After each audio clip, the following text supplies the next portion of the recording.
Hello and welcome everybody to a new episode of Behind the Counter. I'm your host, Rich Stambolian, and my co-host today is the American Dream, Jonathan Adler. Joe Nathan. Joe Nathan Adler. Call me by my real name.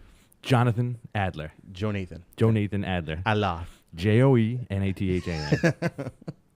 Two separate names. Both of them. So what's up, dude? You know, amazing stuff. Yeah? Yeah. All right. Well, we got a lot in store for you tonight. I hope you are prepared for the crispness of tonight's episode. Prepare yourself. Brace yourself for the Christmas of the show. And speaking of Christmas, so a lot going on this week. Yeah, this was like one of the few weeks that actually had like a lot of like news and stuff happening because of pure fear of our industry.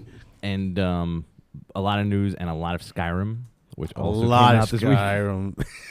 I think both of us are becoming like terrible human beings because of Skyrim. I think so. I've spent way too much time. I'm slipping in, social activities, hygiene, outtake of production. My innards are messed up because of it. I'm just a disaster. We're gamers, people. Gamers. I was useless today, man. Like I came home way too late last night, and just like I literally, I don't even think I had the TV on. I just sat on my couch, and I didn't really do much today. I got my Kindle Fire in the mail, and like I literally played with it for 2 seconds. I was so hungover that You scooped up ice cream? I put ice cream sandwich all over it. I was like, what else could I do with this thing? I smashed it together with an iPad. Smashed it. I broke it. And I was so like hungover to the point where I was like, my eyes are hurting. I gotta put this down. You sound when I talked to you this like midday, you sound absolutely miserable. Like, what are we gonna do for the show today? Oh yeah. And then this is all pure from like text. This is not from like hearing his voice or anything like that. And I was a mess today. I made ravioli. And I made ravioli yesterday. Damn, That's sweet. What kind of ravioli? Cheese ravioli, just like old school, big fat, nasty, boil looking raviolis. Those are the ones I ate today. They're from, pretty. They're from D'Alessandro's. I think same ones. Yeah, they're They get gigantic. they're pretty big. No, it is when I put them in the bowl. I put like 6 of them in. It was like this. Like I only got like 8 left. I might as well just put the whole thing in the bowl and I cooked the whole thing up. It's not. You know what? Like ravioli is one of those weird pastas where you can never. I can never gauge ravioli. Yeah, I have terrible gauging of ravioli ability. Because you think one sheet is enough, but it's not, and they usually come in like 2 or 3 sheets. I as a rule, Sheet? You get sheets? I don't get sheets. Yeah, they come in like from Durso's. Like Durso's or like D'Alessandro's has like the sheets where you break them all apart individually. No, I got the I know those, but I got the stupid like you get the bag of them and you have to like just toss them in. Chef Boyardee okay. stuff. No, Beefy not that. ravioli. No. Those make me sick. Like beef ravioli makes me nauseous. Yeah, it's not real beef. No, It's not even real pasta. No, it's like cat food. Yeah. It's like cat food put inside of pasta. I think it's paper. It's horse meat with the paper wrapping I love around paper. it. Oh man. So a lot of comic news this week. What do you want to touch on now? The Big Mouse or the Bob Layton thing? I don't know what the Big Mouse is. It's Disney. Oh, okay. Yeah, let's go into that. Let's go into the whole corporate aspect that we're doing right now. Yeah. We're very corporate. Go for it, man.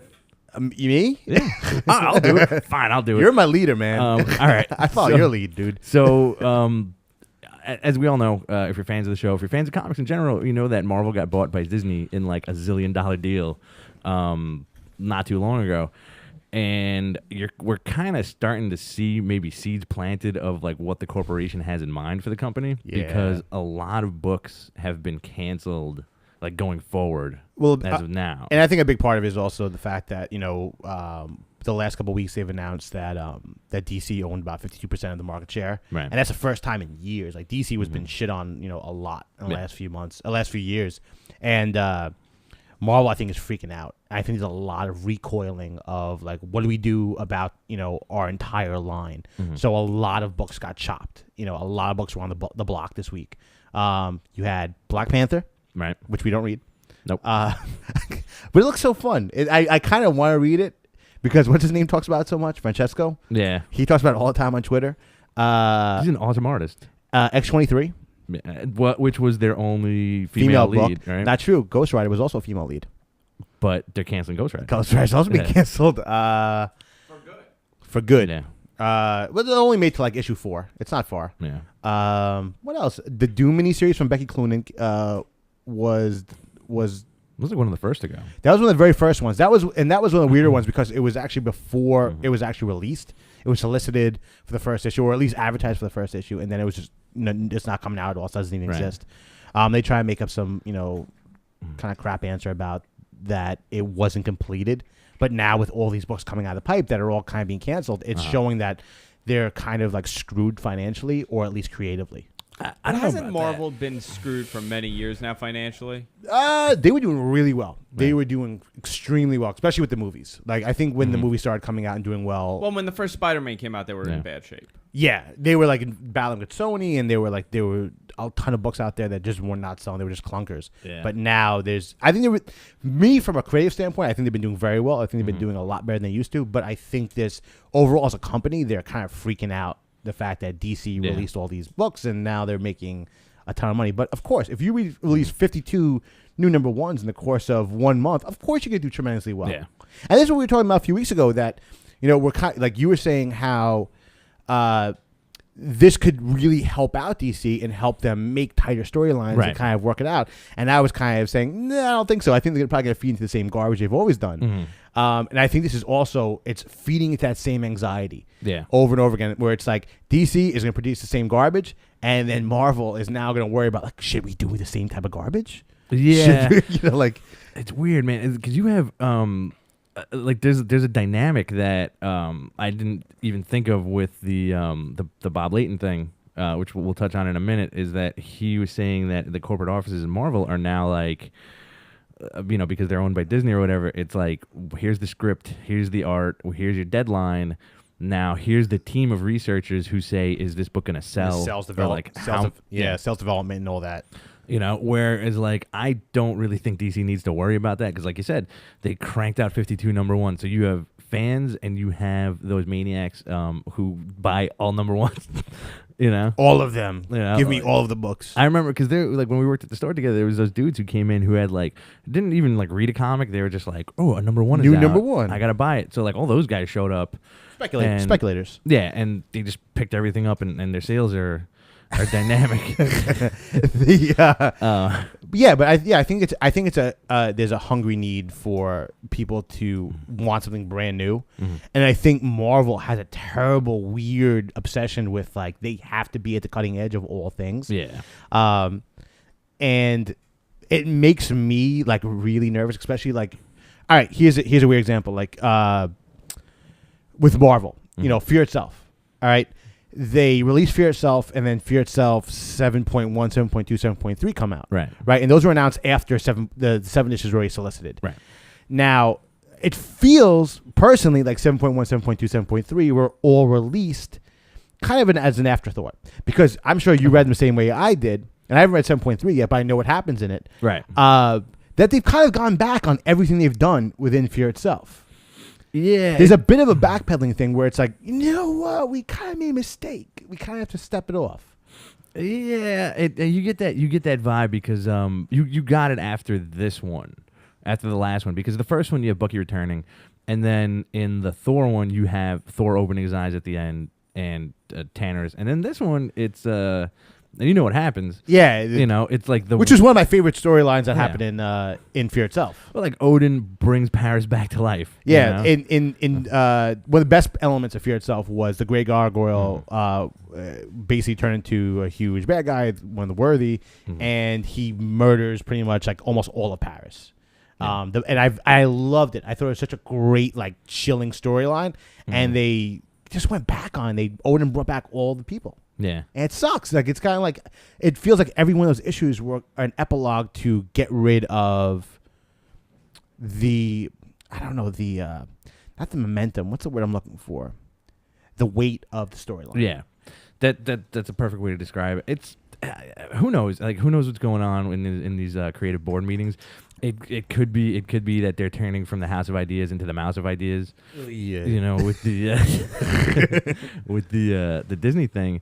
And if you look at it from that like perspective, like this is like the weird comic book conspiracy theorist in me coming out. If you look at it from that perspective, it makes perfect sense because it's like here's all the terrible stuff that's gonna happen, blah blah blah, and hey, it's going back to normal. Yeah, that's.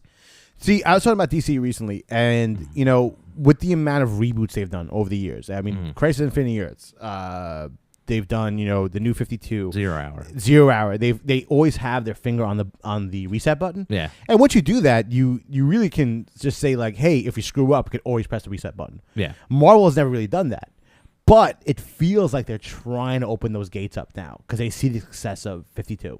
I don't think it could be done with Marvel, man, because Marvel took such a long time to get to the point where they're at now to fix. Yeah, to get to the point where they're at to fix horrible continuity. Yeah, like especially with like X-Men continuity and like all this stuff that they couldn't write themselves out of the hole that they created, you know. But people came in and they did just that. And you know, I'm not knocking Marvel at all because I love like most of their comics. Yeah, man. You know? Well, the biggest thing is that the thing with DC is, and the thing with Marvel is like, I always appreciate when they start building on old ideas. Right. Like I think a testament of a good writer and a good creative team is taking the stuff that's shit and stuff that's weird and doesn't make a lot of sense and playing with it and making it, you know, work in the sense. Jeff Johns made a career out of it. Like, you know, like JSA, like, which is now wiped out of continuity. He took a lot of these weird, like, uncomfortable dudes in spandex and made them into really great storylines. Yeah. And I just feel like they're just both companies are at a weird kind of turning point, and you don't like it makes me terribly nervous, especially for Marvel. Yeah, I'd say like I'm because of this, like the recent cancellation and stuff like that. You know, it might just be like hearsay and conjecture. And I have like a little bit of anxiety about that, but I also have a lot of anxiety of the DC stuff, like that article that we looked at earlier in the week about what was it, the death list? Which one's this? Of DC characters. Oh yeah, the people who don't even exist anymore, like Wally West and. It's like a ton of different dudes. It's a lot of different people who were just like written out of continuity, and like as a fan, the more it sinks in as the relaunch, you know, has occurred, you're kind of like, so not that I wasted my time reading all this stuff, but I'm like, so this doesn't matter anymore, you know? Like, none of this stuff like matters. Like Superboy didn't go crazy and put on anti-monitor armor and do all that stuff. You know, Jericho never died or whatever. Like this stuff just didn't happen. Yeah, but it's weird because like. I guess because I grew up, and I mean, you grew up at the same time I did pretty much, that, you know, like you grew up like during like the beginning of Crisis, and you had like John Byrne era, like Superman, so it was like the beginning of this new thing, but it still like resembled a great deal amount of like the old school DC, which you kind of grew up with as well, like superpowers and like all this other stuff. Yeah. But now it just feels like it doesn't make sense, and like it makes my head crack open when you think about like. All right, so we're at a point, you know, we're at like a new point now, and this is like all from scratch. But all the Green Lantern stuff happened. Like the Green Lantern, like especially like Blackest Night makes my head hurt now. Like they're conscious about that stuff because all the Green Lantern stuff happened and the Batman stuff happened too. Because they can't touch that stuff because they made a fortune off it. And plus, I think it comes down to number one, not want to wipe out all that stuff out because number one, Jeff Johns is one of the guys who runs the company now. Right. And also, you want to sell trade paperbacks of Blackest Night, which just came out a few months ago. Right. But like when you think about all the Silver Age characters that came back in Blackest Night. So how do you read this stuff? Like what's like I don't want to read an addendum to this or like an asterisk to this. There's like this is like baseball now. I don't like it.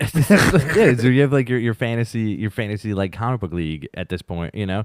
And again, it's a weird like it's not a complete knock on DC, you know, because they're doing it's enough. Like they're doing their thing, and they're like some of the books are honest to God really tremendous there books. are good books. You know, there are fantastic books out there like Wonder Woman, Batman, Animal Man, like Swamp Thing. But Those books, but those books you did not need a reboot to make them as good as they are now. No. Like a lot of like how good Batman is right now, you did not need to start over. Like Detective Comics was amazing with Scott Snyder behind it. Wonder Woman, the way the story is being played out now, could have easily been played in the regular continuity. Yeah. There was no like honestly, dude, the thing that bothers me the most about this is that it's purely numbers game.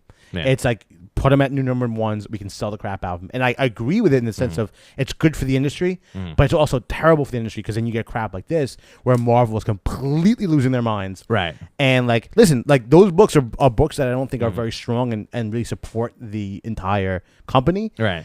But I don't think that we're gonna get good books in replacement of that.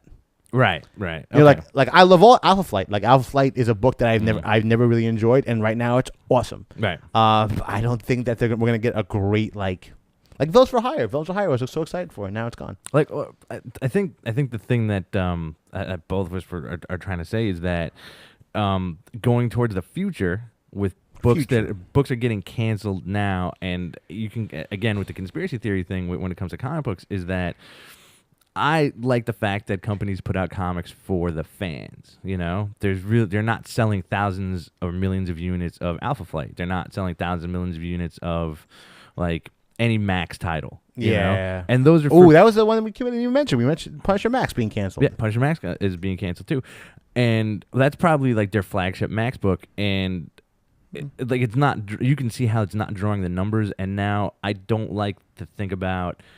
If stories are going to be written in that kind of bland, blanketed way to attract people, like selling it with like Hollywood sizzle, because that's definitely what DC is doing right now. It does, like we've talked about this over and over again, that it does feel very cookie cutter and very much like this is this weird kind of like I don't know, just like chicken cutlet comic book thing that's being pumped out. Yeah, like you're at a crossroads, and I don't know if you feel the same way, but you don't want to be angry at it. You're still frustrated by it, and you don't know what's going to happen because it's like a change of the medium almost in the respect that you lost everything that you thought you knew about it. Going forward, you are like reading new stories. You're on first base with continuity. Yeah, you know exactly like where you are, where you stand, what to pick up, what not to pick up, and what has to do with everything. You know, it's like a fresh start. But at the same time, you're kind of like, are they dictating to me like how I should be reading comic books? You know? Well, yeah. I mean, the industry always points to you and says like, this is the way you should be reading comic books. This is like it's. I think most industries do that and say like, this is what you should be enjoying. This is the way you should be enjoying it, and that's it. There's no real in between that. Like the fact that most creators don't even read reviews anymore. Right. And I understand like it's your own personal ego you're worrying about, but. There is a personal a public opinion, and there are people with very good opinions on critiques. Like there was a great critique of how writers are supposed to read their stuff, and how if you don't read critiques, you're never gonna become a better writer. Right. And there's certain things that don't work and do work. So there has to be some type of. I mean, I know we have to look at the numbers and we have to say like, oh hey, DC's doing great. Right. That's not the end all be all with. The quality of the product, because guess what? Those dudes who came in for number one are not going to be there 6 months from now. Right. When we close out the first 6 issues, I guarantee you're going to see a massive drop off in DC's numbers. I think so. That's the way it always happens, man.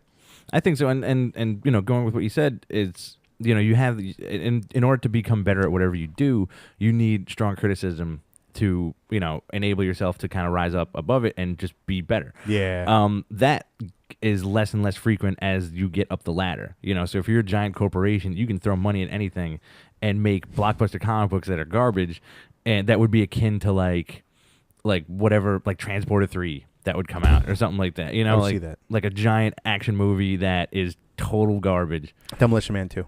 Demolition Man 2 or like Triple X or something like that. Triple X 3. Triple X with Ice Cube, And it's like, these movies have giant box office on the first weekend, and they're ultimately just mindless pap. Yeah.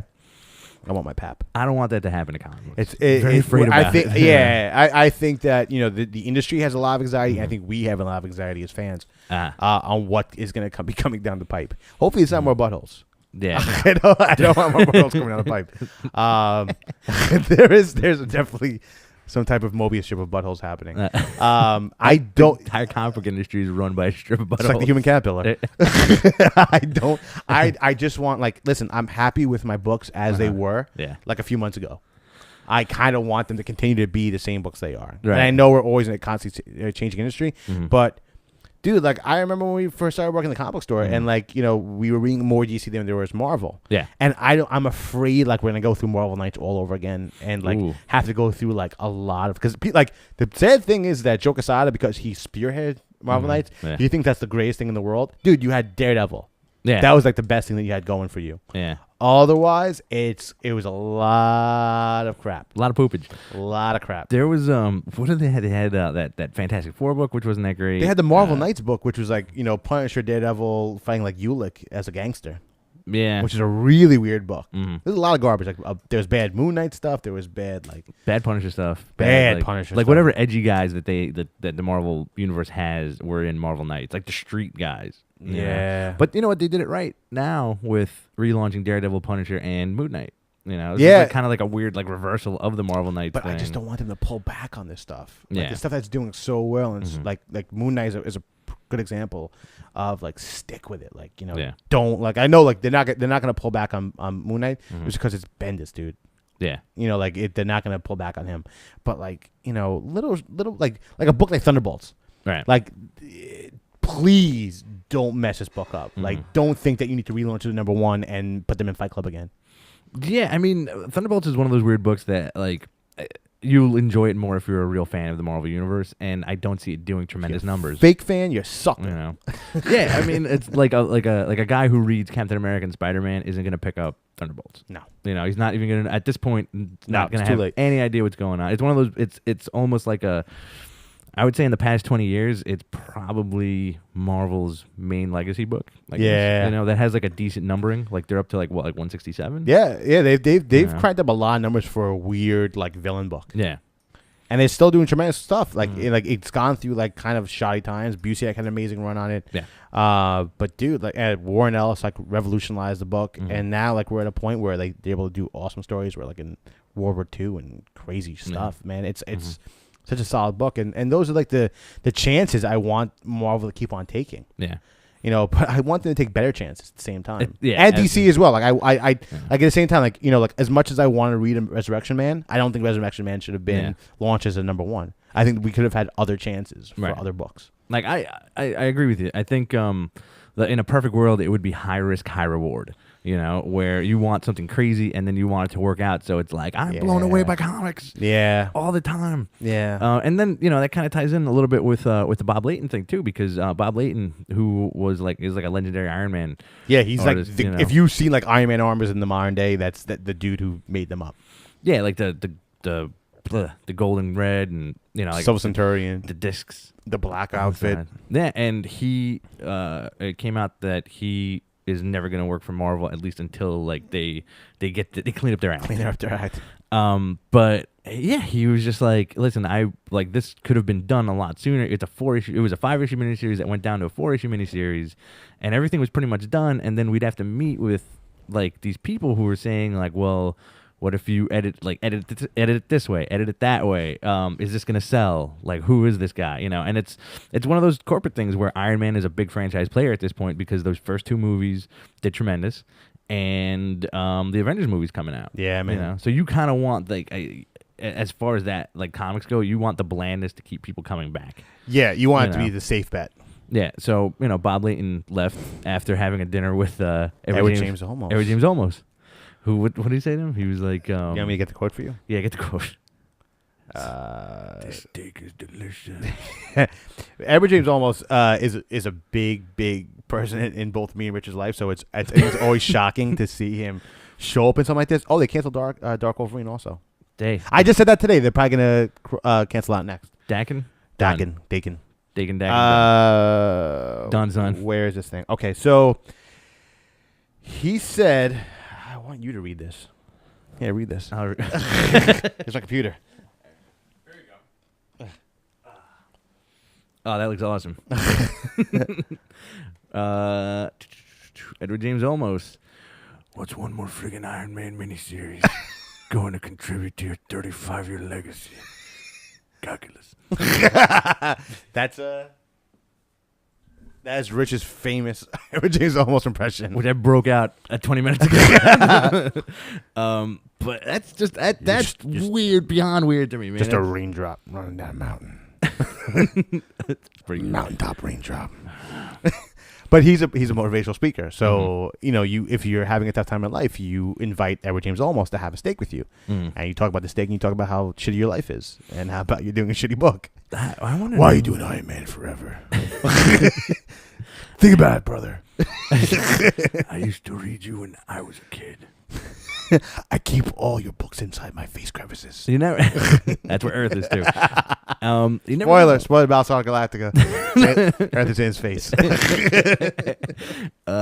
That's a really oddball thing to me. Where I think maybe Edward James Olmos is like a closet fanboy. Like he just loves comics and sci-fi. I think he just loves everything. I think he loves the tapestry of Earth itself. That's a beautiful thought. I think he enjoys everything out there. I don't think he has any vile feelings towards anything out there. Do you think he wakes up from his mountaintop home and just looks around? Beautiful.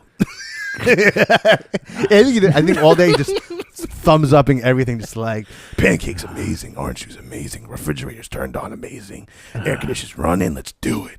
I'll drink to that. I think these are terrible Edward James Olmos impressions. It sounds nothing like this.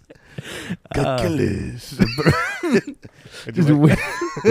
He's essentially doing a Scott Hall walk while saying calculus. Should I do my calculus? Do calculus. Calculus. It's a calculus. So I'm buttoning up the top button. I'm doing the other buttons.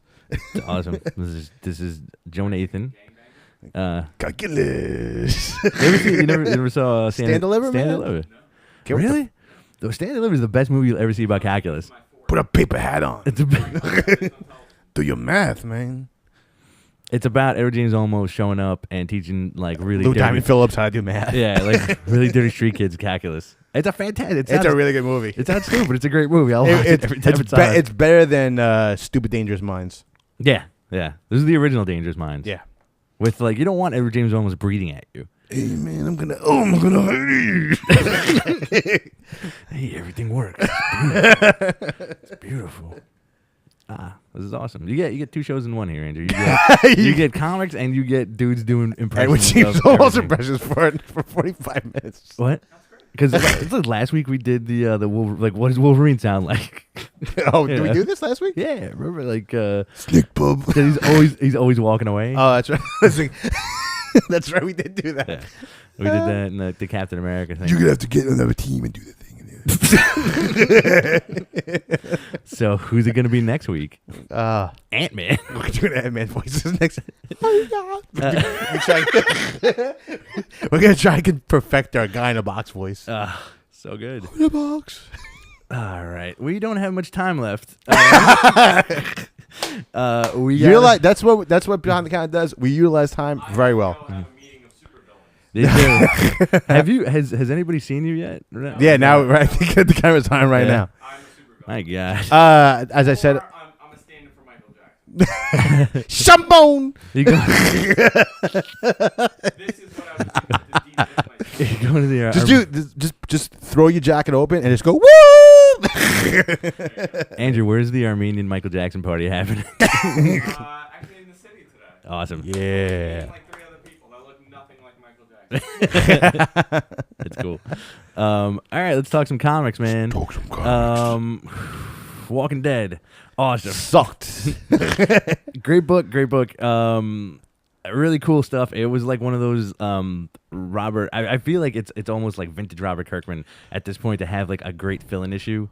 Yeah, with an awesome ending. Well, this was OFB, our friend Bobby. He actually brought up that's a good point about this. Is like this is one of the books that kind of it's as good as it is. It also reminds you how awesome it is to read a trade paperback. Right. I mean, Walls once because it definitely was a transitionary issue. Yes. I hate to say filler. Because this definitely wasn't filler. There was a lot of like good stuff in it, but it was definitely transitionary. It was we're going from one story to another. Right. You know, we're still in the same location. You still got people losing their minds, getting food. I am terrified for Glenn dying, and I know it's happening. But from the first time when they pulled the gun on him, and him coming back from like runs and everything, I know this guy's gonna die by the 100th issue. I know it. I think it's gonna be Maggie. No, dude, because it's going to be more heartbreaking. Do you really care if Maggie dies?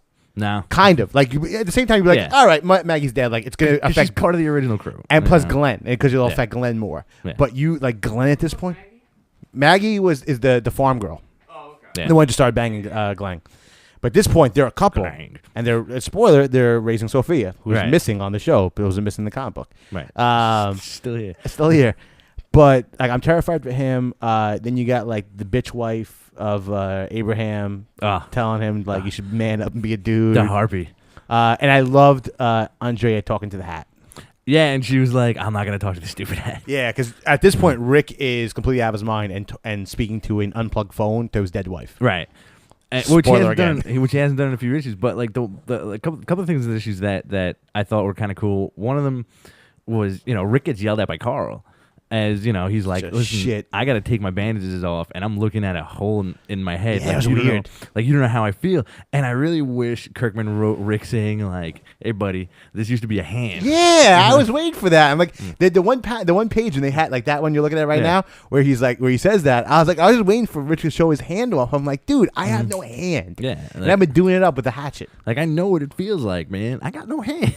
And I like the fact that early on in the issue too, he's like, you know what, I really can't clean out the wound anymore on Carl's face because yeah. it makes me feel really uncomfortable. I'm horrified by my son. That's essentially what it is. But then you had, like all that stuff going on, and then A lot of exposition. second to the last page, you have the world being seen through binoculars. It's like a nice pan out shot. It's a nice pull out shot of like the house, the compound, and then you see like the two binocular circles, and then you flip the page, and it's a dude with like standing on top of a building. He's like he's got like a knapsack, Bowie knife. Bowie knife, and like a sleeping bag.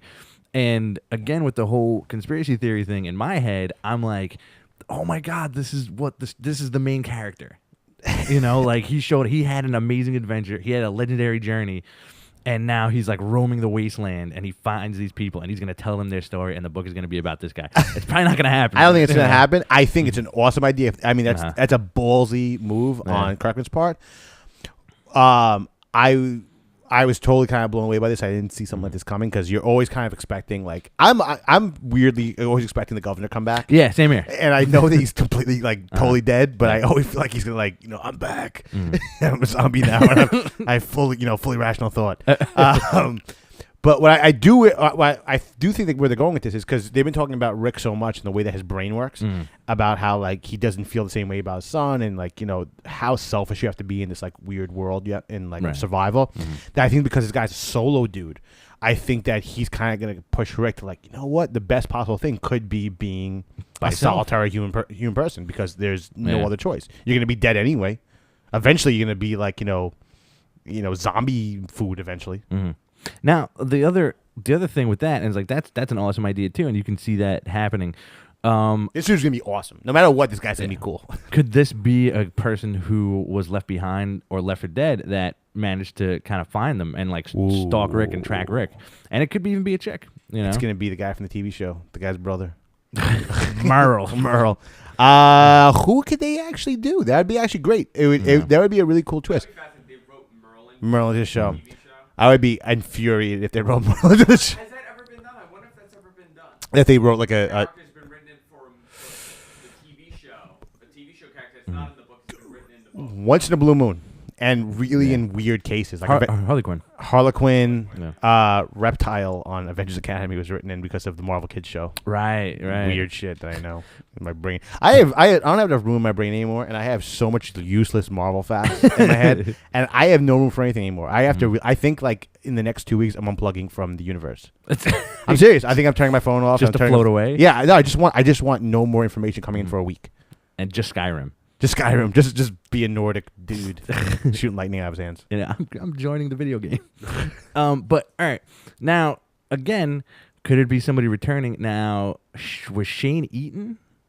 Nah, Shane's done, man. Right. Well, he had to go back in the grave and actually, finish him off. Right. Shane's done. Like, Right. if it was Shane, I think it would be completely shocking.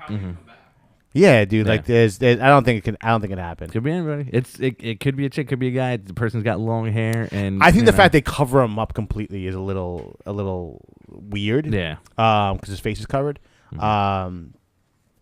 That I'm always wary of people wearing masks because I read comic books. right. So I always wonder if there's gonna be a mystery aspect of it. But I feel this is definitely leading up to 100. Right. This is a very cool plot line. I'm all about it. Same here, man. All about it. Never disappoints, and it's also jacket wearing weather in the Walking Dead universe because they all have like winter coats on. So maybe They this do. guy's just bundled up. Yeah, I don't know about He's that. susceptible to cold. He's got bad immune system. Exactly. He's got the HIV. Really tremendous issue of Batman came out this week too. which is awesomely. It was such a pleasure to read this issue. I love this issue so much. This is like cemented my love for this book, because I was really on the fence with this. Yeah, with same this here. book, I was really like, I wasn't feeling Greg Capullo's art. I love Scott Snyder, Yeah. but holy crap, this is like a really solid, like mythos building, awesome issue. Yeah, Basically, it's Batman looking to the past of Gotham. Alan Wayne, who basically helped design all of Gotham way back in the day of Gotham's history, was losing his mind because he believed owls were living in his wall. Right. So he was a psychopath. But there's a what's the name of the crew? The Coven of Owls, I think. something like that. They have a really cool name. It's like these, like the Theater of Owls or something like that. Yeah, I'm the kind of guy where if like I just absorb something and you say what's that name, What's that name? I'll forget it. Yeah, You know? yeah. I blank out on the same thing too. I've been trying. Like I remember the enforcer of the owls is named Talon, and that's the guy that's beating the crap out of Batman. Right, in the right. last couple of issues. But it's great because he brings up a good fact that owls don't build their own nests; that they actually invade other nests and they take it over. So he starts going into all these like architects who trained under Alan Wayne, Right. and he finds all these secret rooms that have these owl rooms with have these crazy owl man costumes and stuff like that, and it's just so cool. And there's some great perspective shots from Capullo. Yeah. He was channeling, I think, a little bit of Frank Whiteley in this issue too. Yeah, dude, he's real chunky faces. Yeah. Really big chunky faces. Bruce Wayne's head is tremendous in this. He looks like it's like a Bob's Big Boy kind of head, like Yeah, if Bob's Big man. Boy grew up, it would be Bruce Wayne. Dude. And his chin is enormous. He's a tremendous guy. Him and the other guy, the guy Lincoln, the new character. Yeah, Who yeah. I'm so feel like he's gonna be the owl, the Talon. I think so too. But I don't. But at the same time, I feel it's too much of a red herring. I think Scott Snyder's a smarter writer than that. Yeah, but you never know, man. He might be going in Scooby Doo true Batman fashion, where it's like it was you the whole time, guy. Terrible. I'm not in the hospital. I'm beating the crap out of you. I'm an owl. I'm blowing you up. It's a really this is good Batman. Scott Snyder. Read this stuff. Read Detective Comics before this, man. That Yeah. was the tits of books, man. That It was really was. amazing stuff. It was the tits of books. It was the tits of books. But yeah, Tits on a boar. Scott Snyder. I'm really glad they threw him on the flagship Batman book, and this story is definitely gonna have an awesome payoff.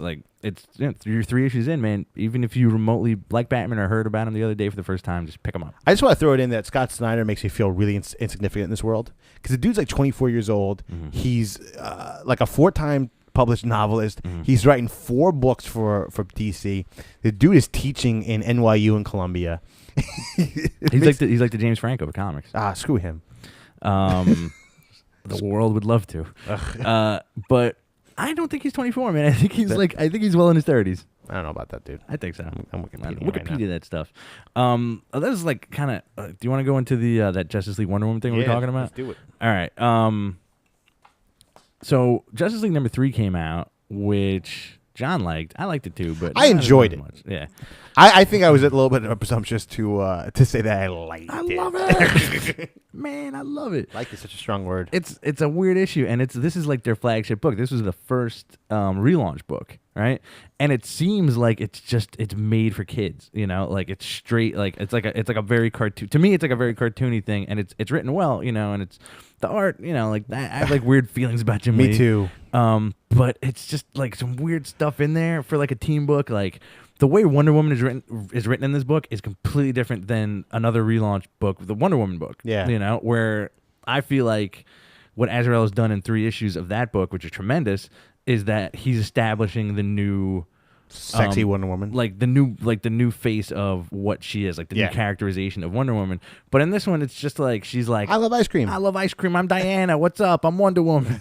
And Superman's like, hey, you're pretty strong, lady. Well, I think the weird thing about what they're doing with JLA is, and I really noticed it in the last couple of issues, is that they're writing them like children.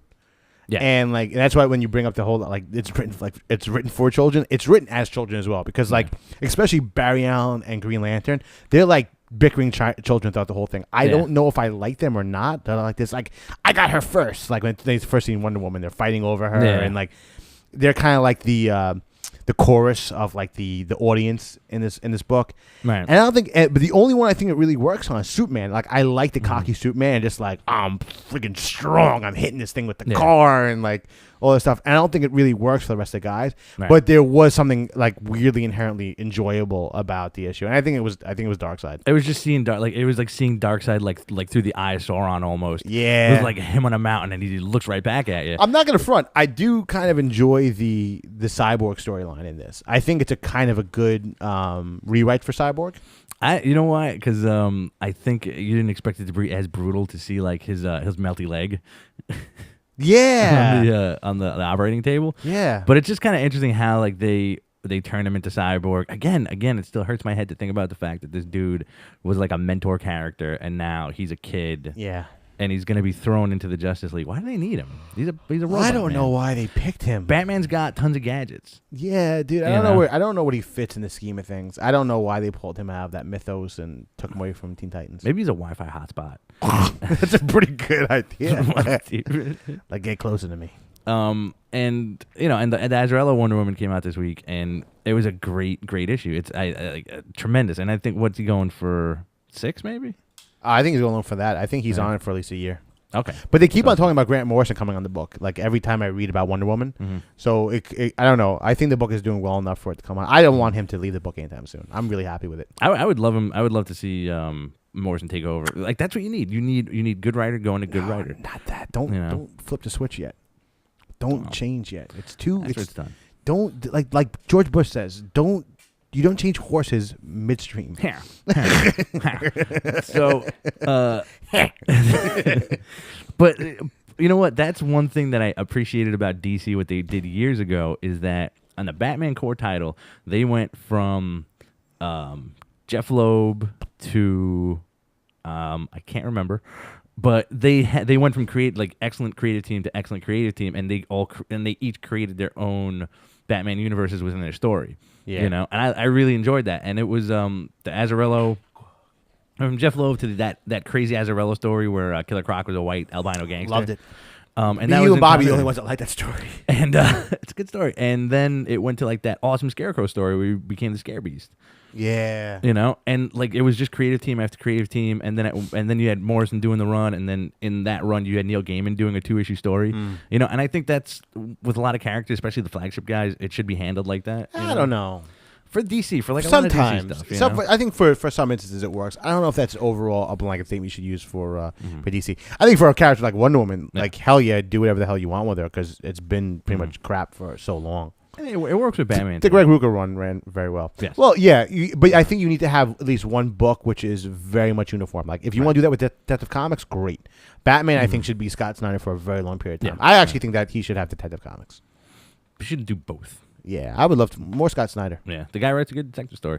And before we go, we'll just touch on how awesome Amazing Spider-Man number 674 is. Dude, that stuff is awesome. See, I don't want. You know what? I'll take back a little bit of what I said. I don't want Dan Slott leaving this book at all. No, you know? Dude, he has such a good grasp of what Spidey should be. Yeah. This is a story about kind of reinventing the Vulture character, where he's hired a bunch of like street punk hipsters to be quote unquote angels, but they're really vultures, and they basically find dead bodies and just pick apart their apartments. Right. And he's a weird, creepy old man who's banging out young hipster girls. But I love the take on it where he's just like awesome. He's an old guy in a turtleneck at the end, like feeding a vulture like a pig shoulder. Yeah, dude. Like I've always had a weird like fascination with Vulture. I think he's a really cool character. Really creepy stuff can happen with him. And it's a crazy like the old man villain for Spider-Man to have, who's like a wacky supervillain at the same time. You know. And what I really like about it too is that they've done a tremendous job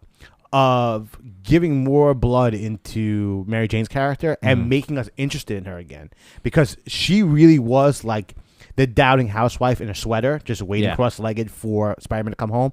And now they returned her back to like the hottest chick in New York City. Right. And it's awesome. Like it's you kind of want to see them get back together in a weird like soap opera feel. I do. But at the same time, you don't, because you do. Like we've spent so much time like spending with like single Spidey. Yeah. And like getting away from the Mary Jane marriage. And so, Carly like, Cooper. Yeah, and Carly Cooper and all that stuff. So like I don't want to see him jump into that stuff. I'd like to see him Spider-Man get a motorcycle.